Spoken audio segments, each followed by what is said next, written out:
여러분 안녕하십니까? 초고품격 원투펀치 레드의 그 71번째 시간이 돌아왔습니다. 이명철 해설위원과 이제 오늘 주제를 이야기하기에 앞서서 한국 시각 화요일 새벽에 있었던 경기, 리버풀이 어떻게 된 거죠? 선수단이 힘이 많이 빠졌다는 걸 느끼게 한 리버풀의 경기였던 것 같아요. 그러니까 클롭 감독이 약간 저는 다이아몬드 사사에 가깝게 경기 전술을 푸는 전술이 있었다고 보는데, 다이아몬드 사사의 핵심은 가운데 자리에서 피르미누가 내려와서 공격형 미드필더처럼 역할을 수행해 주는 건데, 이제는 피르미누가 옛날만큼의 볼을 가지고 있을 때 영향력이 없고 그 움직임이 어느 미끼 움직임인지는 상대 팀들도 알고 있기 때문에 피르미누가 내려와도 아무도 안 따라오더라고요. 그래서 피르미누는 공간을 만들어주지 못하고 또 그쪽으로 볼이 가도 유의미한 결과물이 도출되지 못하고, 그러니까 결국 윙포워드에 있는 살라랑 디아스만 배후 침투를 할 게 훤히 보이기 때문에 상대가 그쪽을 그냥 의도적으로 쉽게 막을 수 있었다, 수적 우위를 살려가면서 막을 수 있었다고 보이고, 또 하나는 그럴 때 발생되는 중앙이나 하프스페이스 공간을 중앙 미드필더들이 파고들 수 있어야 되는데, 밀너와 엘리엇으로는 역시 그 부분이 역부족이지 않았나. 그런 부분이 리버풀의 기준으로만 놓고 봤을 때는 굉장히 아쉬웠던 어떤 전술적인 밑그림이었던 것 같습니다. 근데 이명철 해설위원 지난 저희 레드 시간에 네. 그 하비 엘리엇 선수는 스텝업 미드필더 아니었어요? 아마 후반기를 봐야 되지 않을까.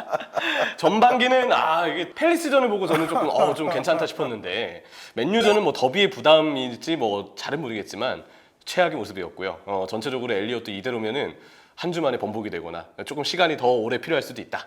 그런 정도의 느낌인 것 그리고 같습니다. 이 경기는 이제 맥과이어 선수가 안 네. 나오면서 어떻게 보면 오히려 리산드로 마르티네스 선수의 강점이 살아났고, 리버풀은 리산드로 마르티네스의 약점이 될 수 있는 부위를 공략할 만한 또 팀 구성은 아니었던 것 같아요. 네. 이게 아무래도 공략이 되려면 이른바 뭐 피지컬이 아주 좋은 선수를 타겟으로 계속 이제 리산드로 마르티네스 쪽의 약점을 노리는 뭔가 그런 전략도 어떻게 보면 그 괜찮거든요. 네. 그 브렌트포드가 어떻게 보면 그 다이렉트 풋볼을 잘한 건데, 근데 리버풀은 또 공격진 구성이 또 그렇지가 않다 보니까 그쵸. 네, 중원도 조금 부실한 데다가 이제 결국은 또 상대의 약점을 파고드는 데도 실패했고, 그런데 상대적으로 맨체스터 유나이티드가 잘한 점도 좀 칭찬을 해줘야 될 것 같아요. 그건 어떻게 보세요? 터너 감독이 이전 경기들하고는 많이 달라졌죠. 그러니까 클래식 때 저희가 말미 때, 저는 1, 2라운드 때 터너 감독이 자신의 조금 이상적인 전술을 도입하려다가 현실적인 장벽에 부딪히면서 아쉬운 결과물이 나온 거라고 생각을 했거든요. 근데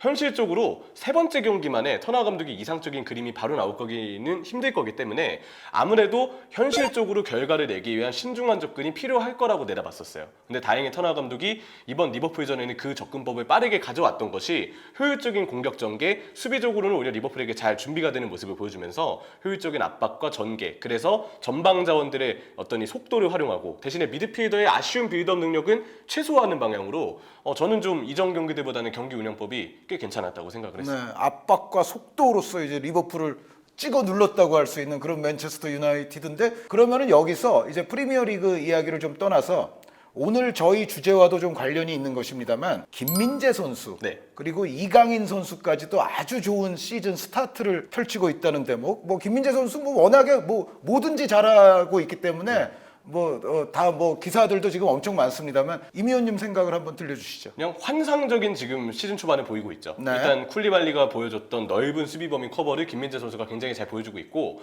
특유의 판단력이 빅리그에서도 역시 통한다는 것을 증명한 게 가장 돋보였어요. 김민재 선수의 언제 전진을 해야 할지, 패스 규모가 어떻게 올지, 그러면서도 시야 확보가 굉장히 잘 돼서 막아야 되는 선수와 공이 오는 쪽, 그리고 공을 가지고 있는 선수까지 모두 한눈에 확인하는 좋은 위치 선정 능력을 지녔더라고요. 그래서 김민재 선수가 그를 바탕으로 상대 패스를 끊어내고 수비해내는 모습들을 보여주면서 조기에 상대 공격을 끊어내고 나폴리의 공격 흐름을 그대로 이어가게 해줬던 장면들이 많았다는 점에서 저는 김민재 선수가 팀에 잘 녹아들고 상당한 영향력을 보여주고 있다고 생각했습니다. 그러니까 김민재 선수는 워낙에 뭐 이른바 가진 게 많은 네. 선수였습니다만, 지금 말씀해 주신 대목 같은 것도 예를 들어 뭐 한 5년 전 뭐 이럴 때에 비하면 더 발전한 것 같아요. 맞아요. 그러니까 예전에는 사실은 그런 수비를 펼치다가도 가끔씩 좀 위태로워 보이는 장면도 나왔는데, 이제는 거의 뭐 그런 우려를 하지 않아도 될 정도로 너무도 든든한 수비 내지는 지금 말씀해 주신 수비에서 또 공격으로 이어가는 플레이까지 본인이 아주 또 완결을 잘 지어주기 때문에 거의 뭐 그야말로 육각형 수비수에서 아주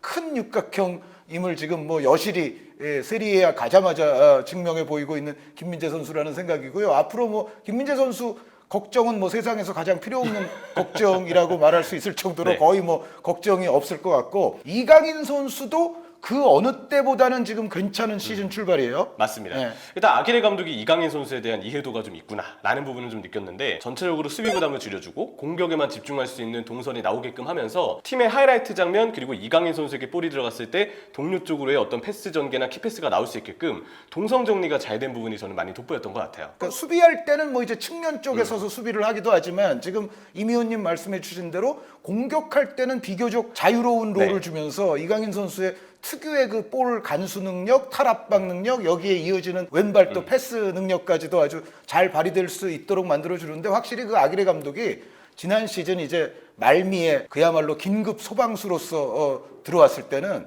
그때는 사실은 너무 급했거든요. 그 팀이 사실은 강등 당하는 것처럼 보였던 네. 팀 아닙니까? 막판에 정말 기적적으로 살아났는데 그러다 보니까는 이제 그 당시에는 사실은 이강인 선수에 대한 적절한 활용이라기보다는 일단 급한 불을 꺼야 되니까 좀 단순 과격하더라도 이강인 선수 같은 유형의 또 재능을 좀 안 살리더라도 어찌됐건 일단 살고 보자. 살고 네. 보자라는 그런 식의 전략이었다면 올 시즌은 이제 처음부터 가고 있기 때문에 이강인 선수의 특성을 충분히 좀 살려주는 준비가 어느 정도 돼 있는 거 아닌가. 그리고 예전에도 사실 아기레 감독이 그 재간 있는 선수들을 꽤 괜찮게 활용했던 역사들이 좀 있거든요. 그래서 이 정도라면은 이강인 선수가 굉장히 괜찮은 궁합이 되겠다라는 어떤 희망적인 생각을 엿볼 수 있었던 그러한 어떤 시즌 초반이었고, 그리고 만약에 이거는 약간 좀 너무 나가는 얘기일 수도 있지만 이강인 선수가 이런 폼을 지금 몇 경기 계속 보여준다. 네. 국가대표팀으로도 뽑을 만한 가치가 있을 수도 있지 않을까요? 네, 저는 충분히 네. 있을 수 있다고 봐요. 그렇게 생각하시죠? 왜냐면 네. 기존 다른 유형들과 다르게 또 다른 옵션을 제공할 수 있잖아요. 세트피스 때의 킥이라든지 전방 이 약간 아랫지점 공격진에 바로 마주볼 수 있는 지점에서의 볼 간수와 연계, 전개가 가능한 자원으로 경기를 충분히 바꿀 수 있는 조커 옵션도 저는 이강인 선수는 생각해 볼 법한 것 같아요. 하지만 그간의 성향으로 봤을 때 역시 가능성은 현재로서는 조금 적다고 봐야 되지 않을까. 50%가 안 된다. 네, 그보다는 안 된다고 봅니다. 물론 좋은 조커 옵션으로서의 매력은 있지만 그동안의 대표팀 차출 패턴으로 봤을 때 이강인 선수는 현재 레이더망에는 아마 들어있지 않을 가능성이 크지 않을까 싶어요. 그러니까 저도 사실은 이강인 선수 선발에 대해서는 굉장히 벤투 감독 해왔던 패턴상 회의적이었던 건 네. 사실인데 그럼에도 만약에 이런 지금 라리가에서 지금 초반 나오는 폼이 계속 이어진다. 9월 우리가 이제 평가전 마지막 이제 제대로 된 평가전 2경기를 해야 되는데 대표팀 선수들을 선발하기 직전까지도 이강인 선수가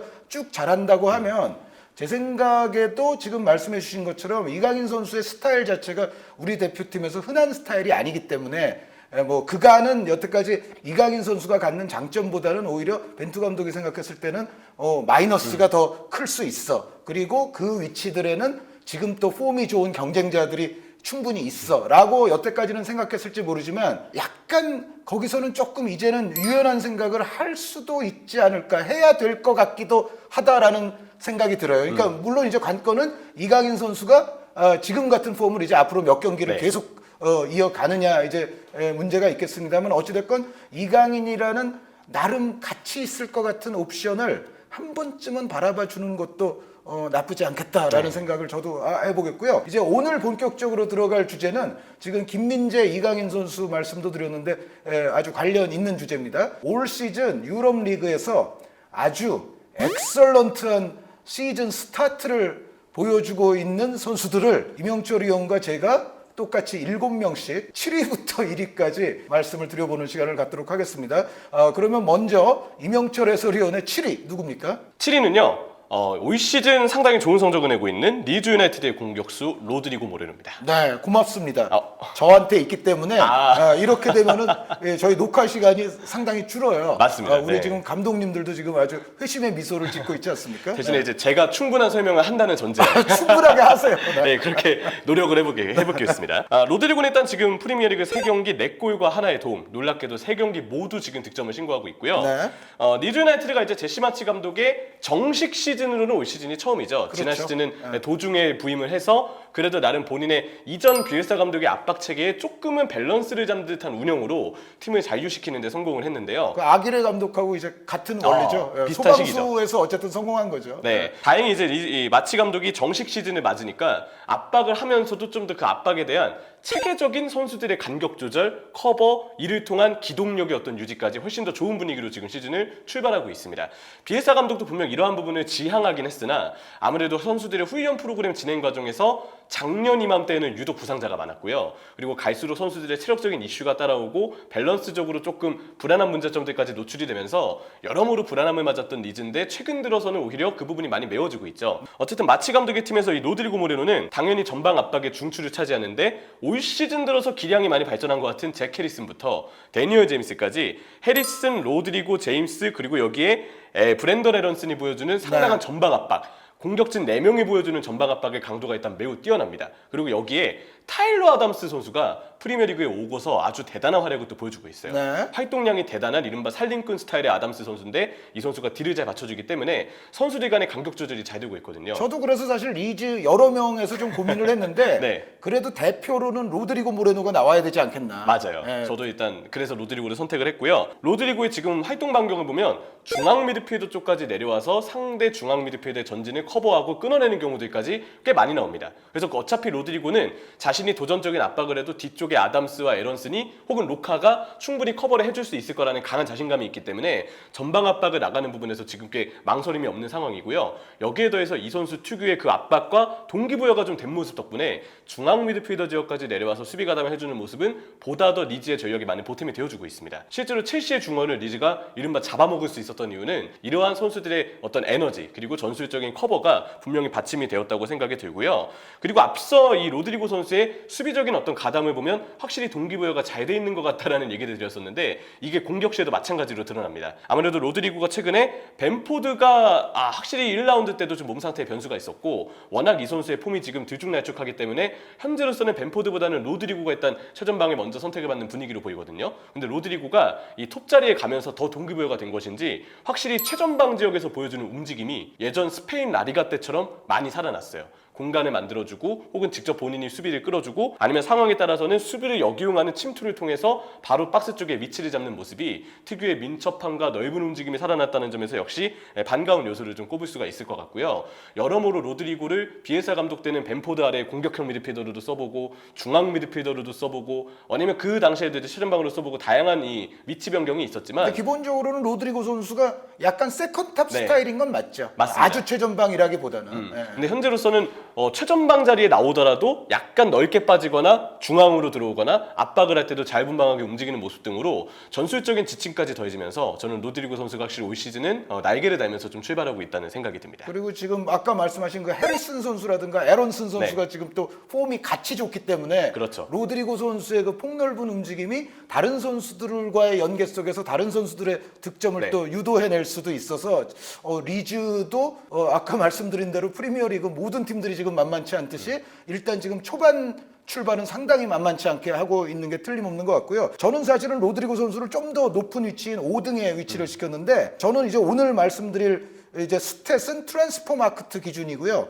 평점은 후스코어드 기준이라는 점을 밝혀드립니다. 물론 뭐 후스코어드의 평점을 뭐 그대로 고지고대로 신뢰하지는 제가 않습니다만 어쨌든 참고사항으로서 이제 말씀을 드리는데 로드리고 모레노 선수가 일단 프리미어리그 3경기에서 4골에 1어시스트고요. 후스코어드 평점도 7.53점을 받고 있고 그 아까 이제 스페인에서 좀 좋았던 시절을 말씀해 주셨는데 이 선수는 사실은 다른 뭐 그런 공격수들이 또 있습니다만 그 커리어 내내 사실은 이 선수에게 안 좋은 꼬리표가 좀 따라다니는 거는 결국은 결정력 문제거든요. 그렇죠. 네. 결정력인데 발렌시아 시절 그래도 17, 18 시즌에는 모든 대회 총합 19골까지 넣었던 적이 있었어요. 그런데 지금 벌써 4골이니까 수치상으로는 사실은 커리어 하이도 가능은 한 시즌이 될 수도 있거든요. 그런데 이 선수가 아까 이제 동기부여 말씀을 하셨는데 91년생입니다.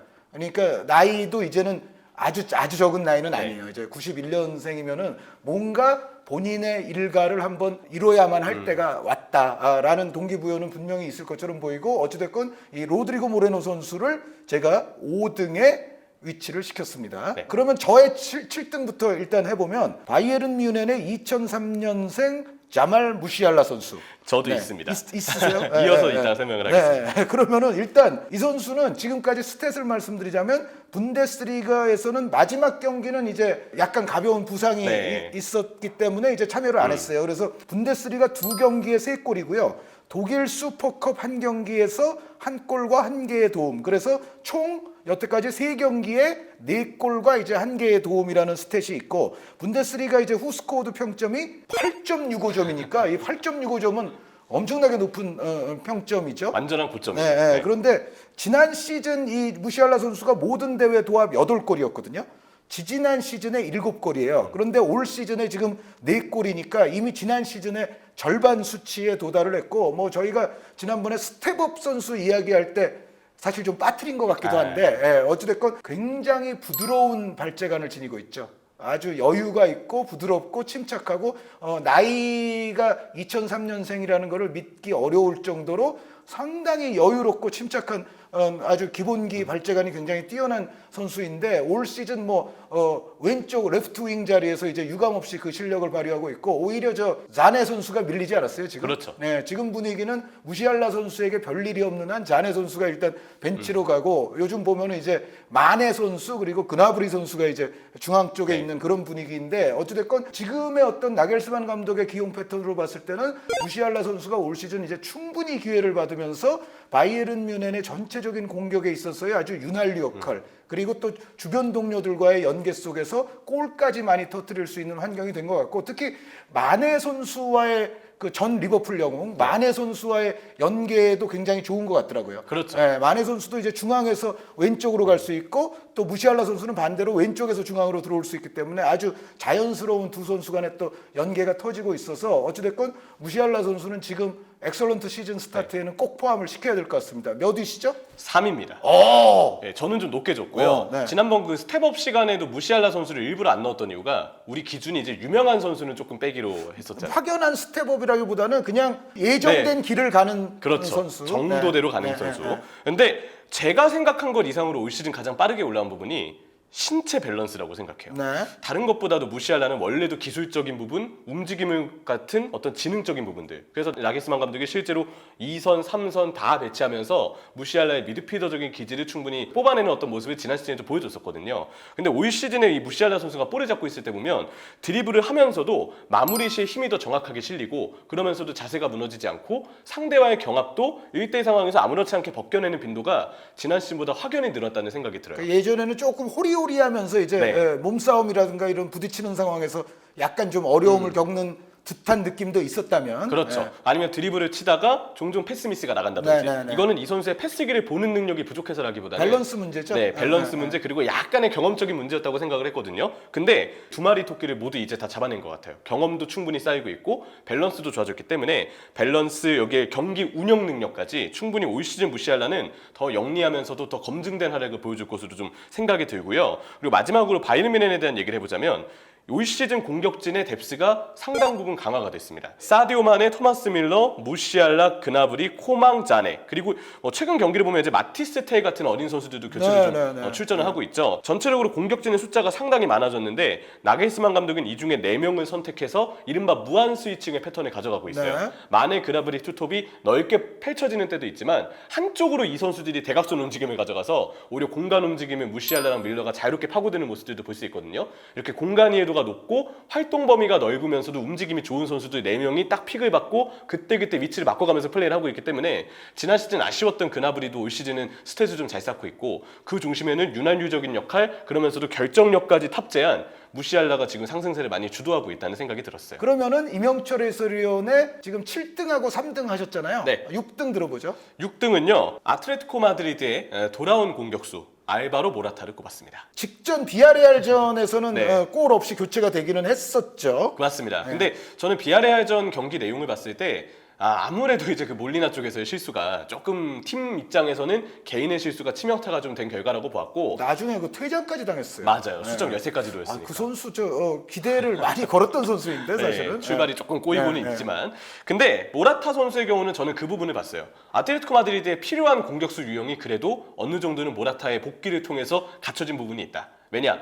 유벤투스에 갔을 때 알레그리 감독 체제에서 모라타가 가장 발전됐던 부분은 경합과 볼 간수, 연계 능력이었습니다. 상황에 따라서는 블라우비치가 이제 후반기부터는 최전방을 서고 모라타는 약간 왼쪽으로 빠지는 왼쪽인 포워드 내지는 세컨드 스트라이커의 느낌으로 또 기용이 됐었거든요. 약간 만주키치 좀 예전에 비스무리한 롤이죠. 딱 유벤투스이기도 하니까. 그 상황에서 이 모라타 선수가 볼을 좀 잡아두고 연계하고 동료를 좀 지원하는 부분에서 많이 발전이 됐고 그 상황에서는 헤더 경합도 꽤 괜찮았습니다. 전체적으로 신체의 어떤 밸런스, 힘이 좀 좋아졌다는 느낌이 들었던 게 이제 알레그리 유벤투스 아래에서 뛰었을 때 모라타 선수였는데 그 모습 그대로 이제 아틀레티코로 이제 복귀를 하니까 이 선수가 기존 아틀레티코 공격진이 가지고 있던 너무 이선 성향의 선수만 많았던 문제들을 지금 잘 극복시켜주고 있다는 생각이 들었어요. 아무래도 모라타 선수는 시메오네 감독 체제에서 다른 선수들이 이선에 가깝게 펠릭스나 그리즈만이 움직일 때 최전방에 남아서 상대와의 경합도 즐길 수 있고 이를 바탕으로 볼을 잡아두고 연계를 펼칠 수 있고 그리고 루이스 수아레스가 있을 때부터 약간 아쉬웠던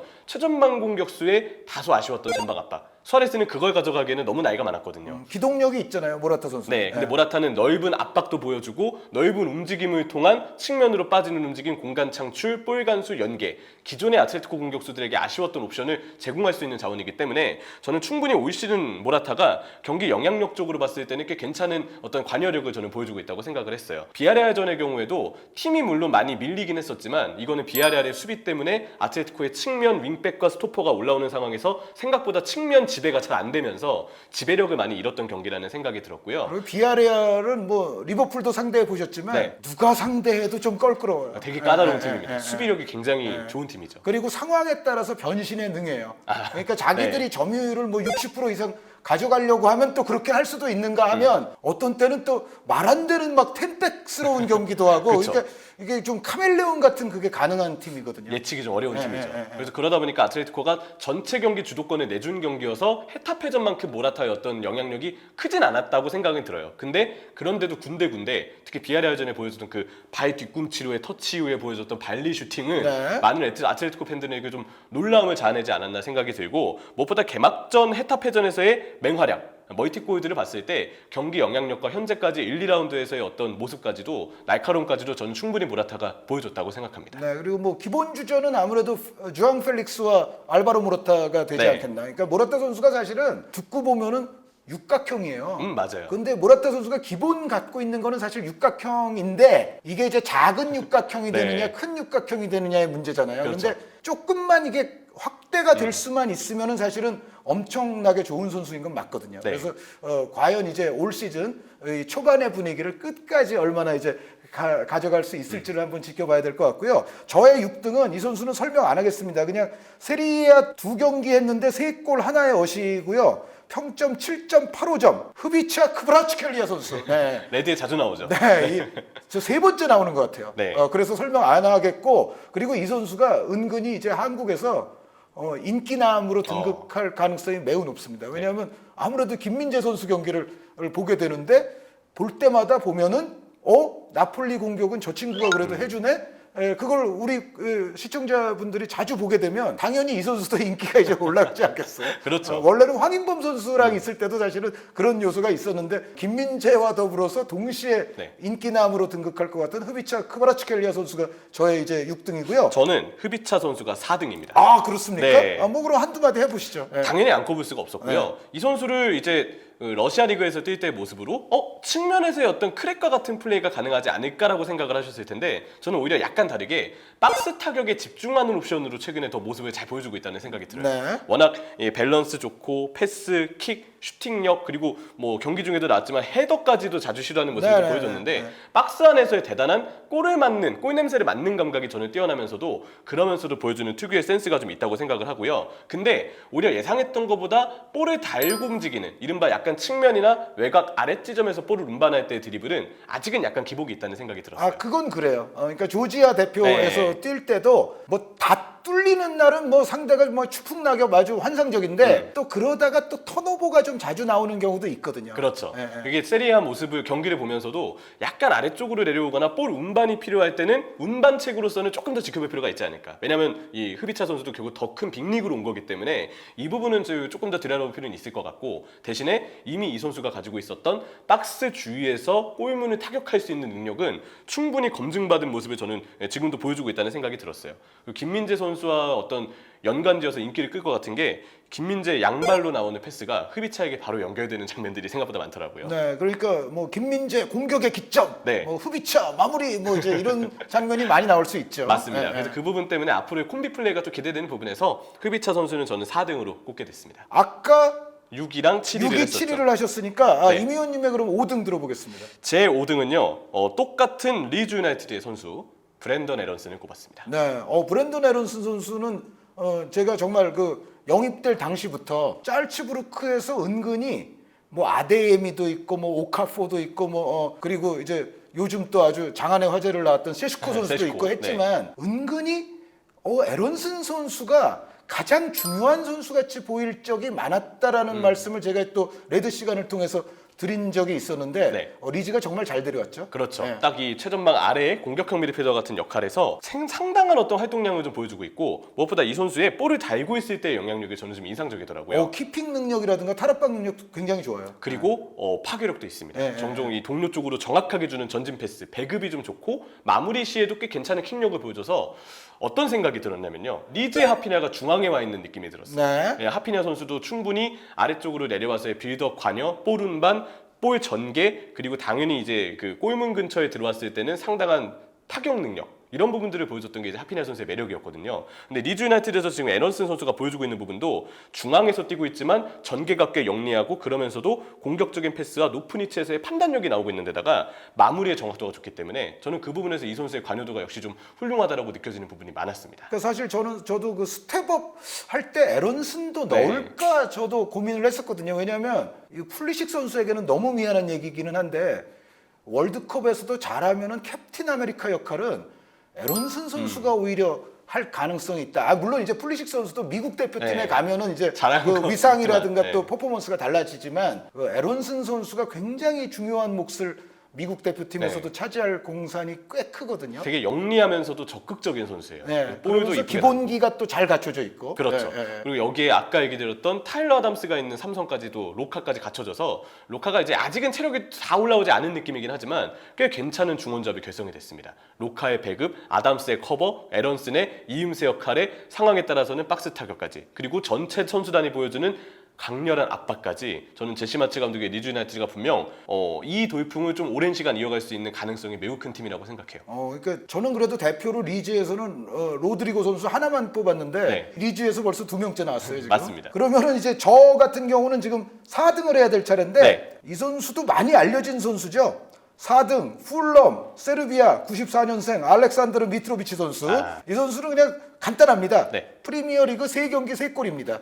그런데 리버풀전에서 멀티골이었고요. 만만치 않은 브렌트포드전에서 막판 극장골, 2대2까지 추격당한 상황에서 막판 극장골로서 본인의 능력을 또 한번 보여줬습니다만 현재까지 후스코어드 평점은 7.62점이니까 상당히 높은 편이고요. 근데 이 선수는 예전에 임 의원님과 또 그 레드 시간에 2부 리그의 레전드들에 관해서도 좀 네. 얘기를 나눴던 적이 있잖아요. 근데 이 선수는 그 정말 전설이죠. 왜냐하면 2부 리그에서 지난 시즌 챔피언십 43골이에요. 네. 그 전에 물론 이제 1920 시즌에 26골 기록한 적도 있습니다만 이 43골 지난 시즌 기록이 그 유구한 잉글랜드 리그 역사에서 2부 리그 최고 신기록이죠. 이게? 그렇죠. 네. 그리고 참 놀라운 거는 그 전 시즌에는 아이반 토니 선수가 또 브렌트포드에 있을 때 그걸 세웠어요. 그런데 이제 아이반 토니와는 그거 또 넘어서 골수 버렸죠. 차이가 또 좀 났죠. 네. 이 아이반 토니뿐만 아니라 그 이전 시대까지 거슬러 올라가서도 결국에는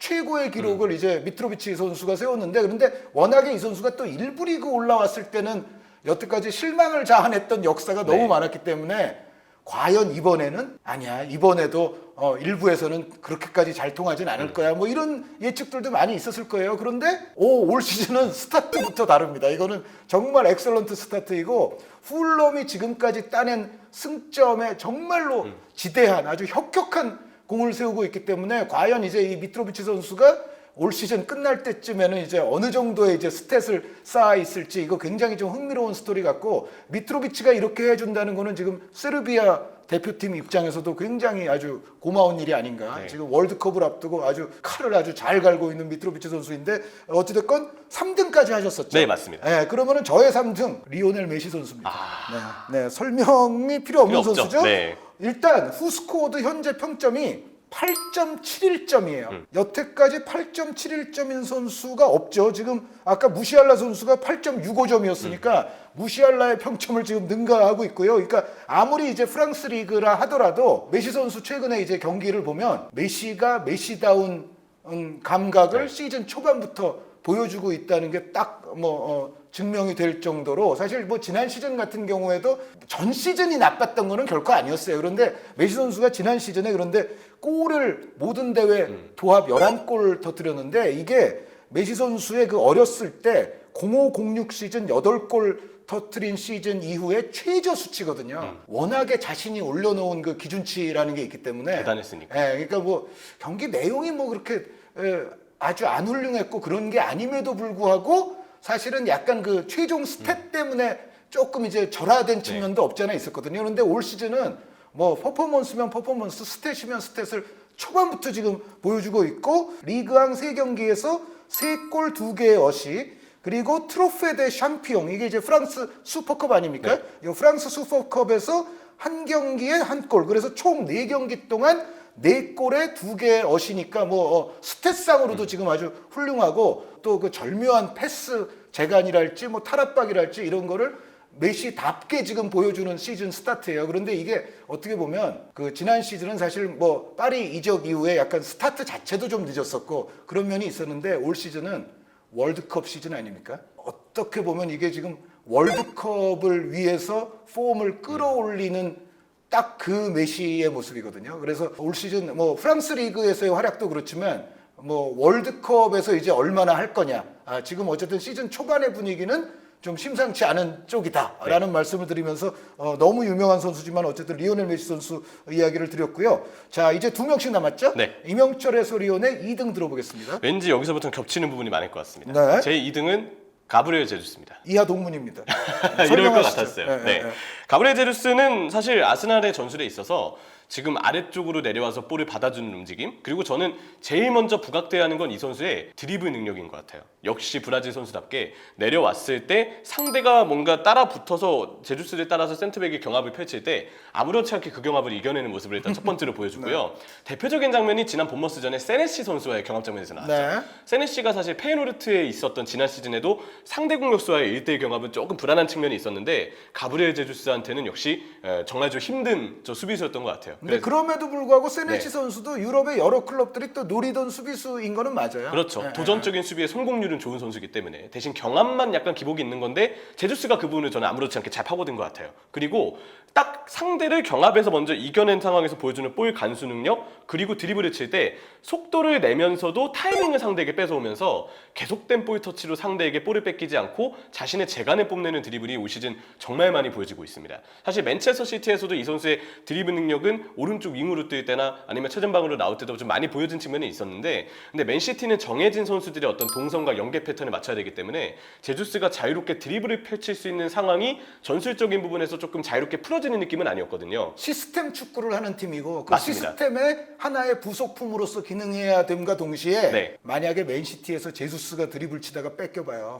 턴오버 나면은 그거는 그 얼마나 또 축구 도사들이 많은 팀 아닙니까? 네. 거기서는 잘못하면 그건 욕먹죠. 그런데 그렇죠. 아스날에서는 측면도 아니고 완전히 이제 중앙에서 프리한 롤로서 자신의 드리블을 뭐 마음껏 해볼 수가 있는 상황 아닙니까? 그 아주 그 배경이 달라요 지금. 그렇죠. 네. 그래서 그 자유도를 부여받으면서 원래 가지고 있던 제주스의 드리블이 더 우리 시각적으로도 많이 들어오고 팀으로서도 유의미하게 쓰일 수 있는 곳. 그래서 이 선수의 아스날 이적은 현재로서는 선수 커리어에 있어서도 상당히 알맞은 선택을 하지 않았나라는 생각이 좀 들고요. 여기에 더해서 지금 제주스 선수가 보여주는 위치 선정 능력, 골 관여 능력을 봤을 때 리그 3경기 2골과 3개의 도움이거든요. 슈팅에 대한 자신감도 늘었고 사실 레스터전 해트트릭을 노릴 수 있는 상황에서 보여줬던 결정력의 아쉬움을 봤을 때는 분명 결정력이 아직까지 도드라지는 장점이 아니기는 해요. 근데 확실히 자신감이 붙으면서 조금 더 이전보다는 평균적으로의 슈팅력이나 슈팅 직전 상황에서의 판단력이 좀 올라오면서 전체적으로 아스날 이적 후에 보여주고 있는 모습은 굉장히 만족스러운 상황이라고 생각합니다. 결정력이 뭐 이적했다고 해서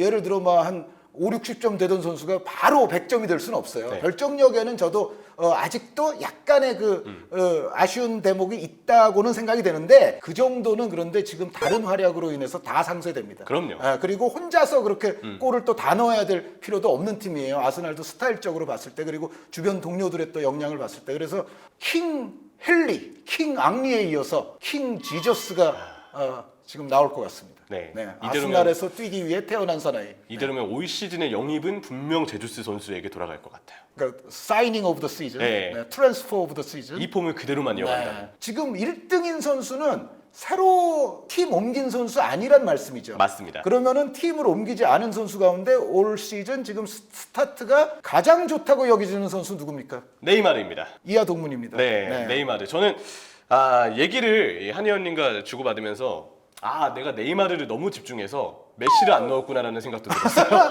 아니 그러니까 리즈는 두 명 복수로 넣어주시고, 그러니까요. 파리 생제르맹은 또 이제 한 선수가 빠졌어요 사실은. 제가 지금 이제 와서 하는 얘기 너무 늦은 감은 있지만 네이마르 활약에 너무 집중한 나머지 메시를 빠뜨렸다. 근데 아마 설명을 하면 둘이 조금 비슷하게 설명 내용이 좀 겹칠 것 같고요. 올 시즌 이제 완전히 도 같은 모습이고 네. 제가 먼저 네네. 스탯 좀 말씀드리자면 아까 메시 선수가 평점이 8.71로 나와 있잖아요 후스코드에서. 근데 네이마르 선수가 9.53이에요. 이게 그럴 수밖에 없는 게 아까 트로페 데 샹피ong 프랑스 슈퍼컵까지 포함해서 총 7골 6개 어시스트를 했어요. 그러니까 4경기에 7골 6개 어시스트. 그쵸. 아니 이 정도 기세면은 이거는 그 유러피언 골든 부트, 네. 그러니까 유럽에서 골 제일 많이 넣은 선수에게 부여되는 그거 타려고 지금 하는 건지 어쨌든 근데 네이마르 선수도 지금 또 월드컵 시즌이잖아요. 그렇죠. 그러니까 메시 선수와 더불어서 뭔가 아르헨티나 에이스, 브라질 에이스로서 지금 폼을 아주 극도로 끌어올리고 싶은 마음이 있는 것 같고 메시 선수도 지난 시즌이 0506 이후 최저치 골수라고 그랬잖아요. 네이마르 선수가 지난 시즌 모든 대회 도합 13골밖에 못 넣었는데 이거는 네이마르 선수가 유럽으로 건너온 이후 최저 수치입니다. 그러니까 메시 선수는 어렸을 때 이후 최저가 네. 지난 시즌에 나왔고 골수가 두 선수 입장에서는 약간은 조금 기분이 좀 언짢을 법한 지난 시즌인데 그거를 뭐 곱빼기로 지금 뭐 갚아주고 있는 지금 시즌 출발입니다. 그렇죠. 가이티에 감독 부임 효과가 저는 나오고 있다고 보고 또 네이마르를 칭찬하면서 당연히 메시에 대한 칭찬도 마찬가지고 가이티에 감독도 칭찬하는 부분이 상당히 많은데요. 그렇죠. 일단 네이마르의 현재 폼은 그냥 말 그대로 미쳐 날뛰는 수준입니다. 근데 이런 배경이 어떻게 나오느냐? 가이티에 감독이 저는 전술적인 어떤 능력이 분명히 힘을 좀 보여주고 있는 생각이 드는데 최근에 파리 생제르맹이 이제 백스리를 쓰면서 주로 공격을 할 때는 윙백이 쭉 올라가는 형태의 3-2-5 전술이 나온다는 생각이 그렇죠. 들어요. 예. 그리고 이 2의 멤버에 있는 비티냐랑 베라티 그 중에서 베라티만 후방에 남고 비티냐가 딱 마무리 지역 직전까지 볼을 운반하거나 배급을 해주는 역할을 담당하죠. 그러니까 비티니아 선수 영입도 사실 쏠쏠한 거죠. 네. 그러니까 과거에는 베라티 빠지면은 거의 뭐 연결이 잘 안 된다. 그러니까 후방과 전방 사이에 뭐 그런 얘기가 있었지만 네. 베라티 선수는 이제 수비도 좀 해야 되기 때문에 어떻게 보면 그 베라티 하나만 잘 제어하면은 파리는 분리시킬 수 있다라는 그렇죠. 생각을 이제 다른 팀들이 많이 했을 텐데 이제는 그 사이에 비티냐가 있어요. 네. 그러니까 이제 비티냐 선수가 사실은 전체적인 그 파리를 윤활유처럼 돌게 만드는 데 있어서는 좋은 영입이었다는 생각이에요. 근데 비티냐가 키패스에 대한 부담은 없습니다. 네, 왜냐? 네. 전진 패스만 뿌려줘도 그거는 이제 메시가 네. 잡고 할 수가 있으니까. 그리고 네이마르도 있으니까 네. 지금 현재 선수들 중에 손에 꼽을 만한 키패스 도사들이 있기 때문에 비티냐가 배급을 해주면 알아서 키패스를 공격진들이 만들 수 있는 상황이죠. 근데 이 공격진들의 동선을 어떻게 배분해줬냐면 은바페가 나왔을 땐 은바페 최전방, 네이마르 왼쪽, 메시 오른쪽 이렇게 하프 스페이스 양쪽에 네이마르, 메시가 있고 은바페가 최전방에 있는데 물론 위치 변화는 상당히 많습니다. 좌우 공미에 있는 네이마르랑 메시도 그때그때 스위칭을 하고 은바페 역시도 주로 최전방이지만 왼쪽으로 빠지는 부분적인 움직임도 가져갈 때가 많거든요. 근데 이 움직임에 있어서 선수들 간의 역할 분배가 상황에 맞게 확실하게 되어 있다는 느낌을 받았어요. 볼이 있는 지점에 따라서 메시가 내려올 때도 있고 네이마르가 내려올 때도 있고 아니면 은바페가 측면으로 빠지고 네이마르나 메시가 가운데로 들어가는 어떤 스위칭이 상당히 잘 패턴이 준비되어 있다는 느낌을 받았었고요. 결정적으로 네이마르와 메시는 예전 MSN 때도 그랬지만 그냥 눈빛만 봐도 뭔가 안 봐도 호흡이 맞을 정도의 경지에 오른 선수들이잖아요. 뭐 같은 나라 선수들 같아요. 네, 거의 그런 느낌이니까. 사실은 아주 불구대천의 라이벌 앙숙인데. 국가 간 선수들인데. 네. 그래서 참 이 두 선수의 합이 잘 맞는 부분에 있어서는 때는 가이테 감독이 공격진에게 자유를 주고 또 윙백을 넓게 올려보내면서 최대한 상대 수비가 분산되면서 이들에게 공간을 만들어주는 전술적인 배경이 있기 때문에 또 웬만한 어떤 허리 쪽에서의 볼 배급과 운반은 비티냐와 베라티가 해줄 수 있는 선수 조합까지도 결성이 됐기 때문에 충분히 지금 메시, 음바페, 네이마르 그리고 리그로 봤을 때는 사실 그 이전에도 사라비아가 나왔거든요. 이 공격진들이 가이테 감독의 지시 아래 자유도를 부여받으면서 특유의 자유분방한 움직임 그러면서도 연계 능력, 호흡들이 저는 굉장히 많이 살아나고 있다는 생각이 들어요. 이거는 조금 또 너무 나간 얘기이기는 한데 네. 이것도 근데 이렇게 말씀하시는 분들이 계시긴 할 거거든요.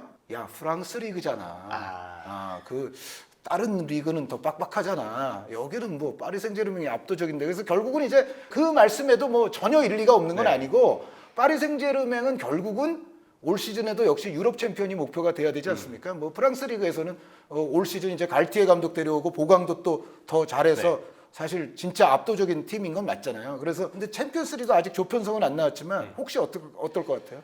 그 프랑스 리그에서조차 지난 시즌은 아쉬웠었습니다. 아, 그렇죠. 사실은. 네, 그걸 봤을 때 분명 팀으로서 한두 단계 더 도약을 한 거는 저는 틀림이 없다는 생각이 들고요. 그러면은 챔피언스 리그에서도 위협적이라는 얘기네요. 네, 저는 좀 기대를 하고 있어요. 근데 그게 왜 그러느냐? 하나의 좀 이유를 들 텐데 릴전이 펼쳐지기 전이었죠. 한 일주일 정도 프랑스 언론의 모든 대상은 음바페와 네이마르 쪽으로 다 취재가 기울었었어요. 그 현실 생활에서는 약간 사이가 안 좋은 느낌도 뭐 없지 않아는 있는 것 같아요. 그런데 그게 제 생각에는 정말 중요한 대목에서 그라운드 위에서 그렇게까지 심하게 표출될까? 저는 아닐 거라고 생각이 되거든요. 맞습니다. 메시, 네이마르만큼이나 절친 관계가 아닐 수도 있어요. 근데 절친은 아닐 것 같아요. 그렇다고 해서 문제가 될 건 없다라는 거를 저는 이번에 릴전에서 보여줬다 생각이 드는데, 자, 근데 가이테 감독이 그 중심에 그 보도가 나올 때 말미의 내용들을 보면 가이테 감독이 어쨌든 캄포스 단장과 함께 선수들을 불러 모아서 잘 화합을 시킬 것이다라는 얘기들이